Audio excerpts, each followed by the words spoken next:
आपका बच्चा बार बार बीमार पड़ता है, आपको बहुत बार उसको हॉस्पिटल लेके जाना पड़ता है, क्लिनिक लेके जाना पड़ता है, दवाइयाँ खिलाना पड़ता है और आपके दिमाग में सवाल उठता है कि मेरा ही बच्चा क्यों, ये इतना वीक क्यों है, ये क्यों बार बार बीमार होता है। तो आज इसके कारण तक पहुँचेंगे और इसका इलाज भी करेंगे, जानेंगे कि वो क्या चीज़ें हैं जिनको अगर आप सीखेंगे तो आपका बच्चा इस तरह से बार बार बीमार नहीं पड़ेगा। डॉक्टर टोंग से होम्योपैथी ये चैनल सब्सक्राइब करें, बेल आइकॉन पर क्लिक करें तथा लाइक और शेयर करें। बीमारी से मुक्त स्वस्थ जीवन जिए। नमस्कार दोस्तों, मैं डॉक्टर शीतल टोंग से आप सभी का मेरे इस यूट्यूब चैनल पर स्वागत करता हूं। बच्चे बार बार क्यों बीमार पड़ते हैं, इसका रूट कॉज क्या है, ये मैं आपको आज बताने वाला हूं और ये कारण समझने के बाद क्या करना चाहिए आपने जिससे वो बार बार बीमार ना पड़े, इसके उपाय भी मैं आपको आज बताने वाला हूं। क्यों पड़ते हैं बच्चे बार बार बीमार, क्या कारण है? सबसे ज़रूरी और इम्पॉर्टेंट कारण है उनकी इम्यूनिटी का लो हो जाना। उनकी जो बीमारियों से लड़ने की जो शक्ति है, जो फाइट करने की शक्ति है, उसका कम हो जाना, ये सबसे मुख्य कारण है बच्चों के बार बार बीमार पड़ने का। अब सवाल ये पैदा होता है कि उनकी इम्यूनिटी कम क्यों होती है। तो देखिए, कभी कभी तो बच्चा जो पैदा होता है वो लो वेट बेबी पैदा होता है, वो एक कारण हो सकता है, या फिर और भी बाकी कारण है जिसकी वजह से बच्चे बार बार बीमार पड़ते हैं। जैसे खान पान की आदतें, इसको भी थोड़ा डिटेल में हम समझेंगे और दो चीज़ों में इसको हम डिवाइड करेंगे। पहले तो खान पान की आदतें और दूसरी हम बोलेंगे living habit. So living habit and diet habit. अब डाइट हैबिट को पहले समझते हैं। मेरे पास काफ़ी पेशेंट मैंने देखे, बच्चों को लेके आते हैं और माँ बाप की कंप्लेंट होती है। माँ बोलती है कि डॉक्टर साहब देखिए ना, ये हमारा लड़का तो खाना ही नहीं खाता है।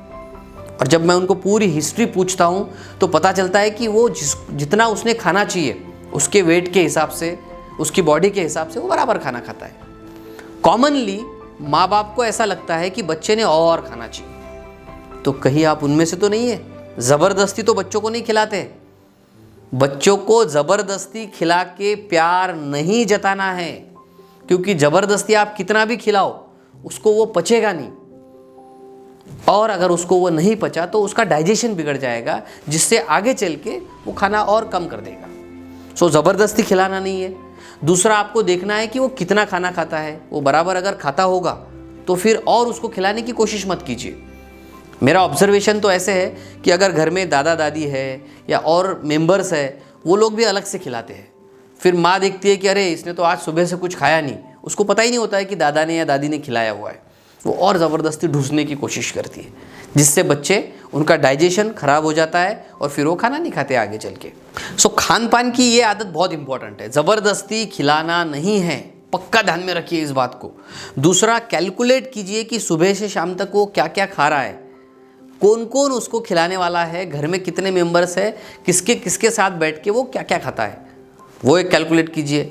उसका वेट देख लीजिए, उसका वेट अगर उसके एज के हिसाब से बराबर है, इसका मतलब वो खा रहा है। सिर्फ आपको बराबर आपका ध्यान नहीं है, कैलकुलेशन कहीं तो भी मिस है। दूसरी खान पान की सबसे ज़रूरी चीज़ जो होती है वो प्यार में कुछ गलत चीज़ें खिलाना।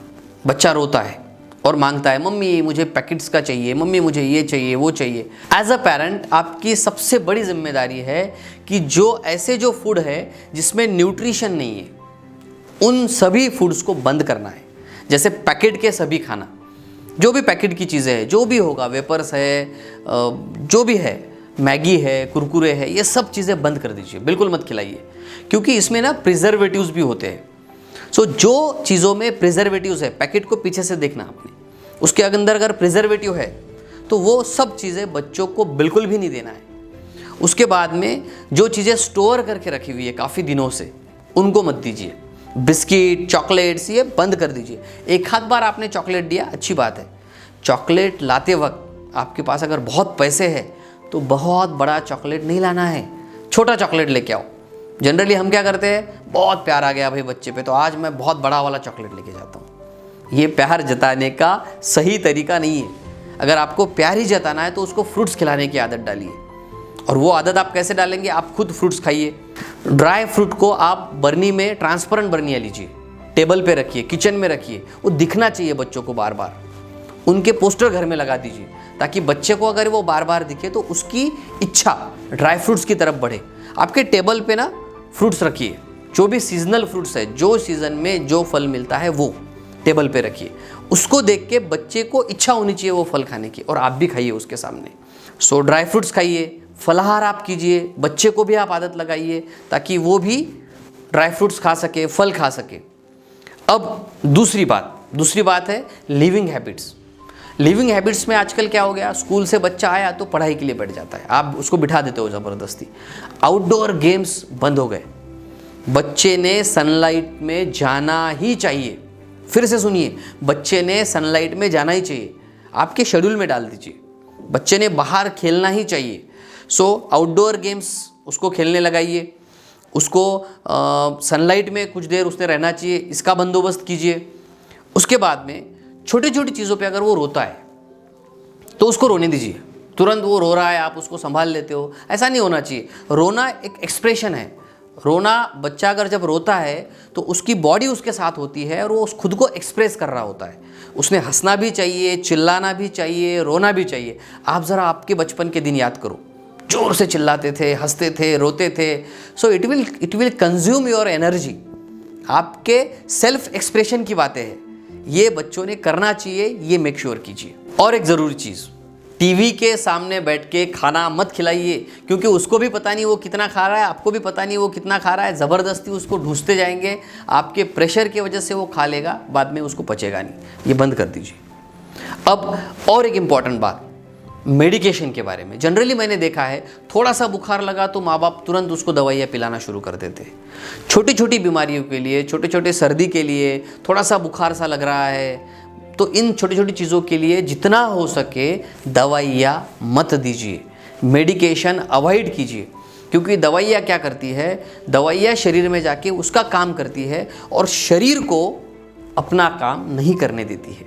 हर बच्चे के अंदर खुद की इम्यूनिटी होती है, खुद की बीमारी से लड़ने की शक्ति होती है, जो बढ़ेगी अगर वो खुद उससे फाइट करेगा। तो छोटी छोटी चीज़ों के लिए दवाइयाँ बिल्कुल मत दीजिए। और अगर आपको देना ही है सो मैं आपको रेफ़र करूंगा कि आप होम्योपैथिक की ही मेडिसिन दीजिए, क्योंकि होम्योपैथी की दवाई बच्चों की इम्यूनिटी को बढ़ाती है, उनकी इम्यूनिटी को दबाती नहीं है, बढ़ाती है। होम्योपैथी की दवाइयाँ दीजिए, जितना हो सके बाकी की मेडिसिन्स बंद कीजिए, मत दीजिए, टालिए। सो हंसते रहिए, ज़बरदस्ती बच्चों को मत खिलाइए, उनको नाचने दीजिए, खेलने दीजिए, कूदने दीजिए, मुस्कुराने दीजिए। Thank you very much.